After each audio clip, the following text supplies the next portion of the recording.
As 3D modelers, there is one thing we do very often, filling holes using the grid fill tool. It's something Blender does well, but not enough for my taste. It's not possible to fill multiple holes at once, which is why I developed a new add-on called Multi-Grid Fill. It's basically the grid fill tool on steroids. With Blender's default tool, you have to select the edges of a hole, go into the face menu, choose Grid Fill, then tweak the span and offset values. After that, you move on to the next hole and repeat the process until everything is filled. My new add-on solves this problem. You simply select all your holes, press the Multi-Grid Fill button, and they're all filled in one single click. Press N to open the add-on panel. You will find a tab called MG Fill, which also includes a description of the shortcuts to use. So let's select all the holes and click the Multi-Grid Fill button. All the holes are filled, but you can see that the offset and span values are not correct. No problem. By holding Alt and scrolling your mouse wheel up or down, you can adjust the offset and align the polygons in the direction you want.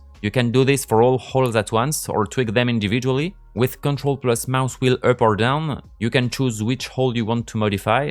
The add-on keeps the newly created faces in memory until you confirm with the Enter key or a left click, so you can go back if needed. With Shift plus mouse wheel up or down, you can adjust the span value. And it works with all type of holes, circular, square, or rectangular. The add-on works with all versions of Blender, including the latest ones. If you have any suggestions or ideas for improvements, feel free to share them. You can find the link in the description. Thanks for watching.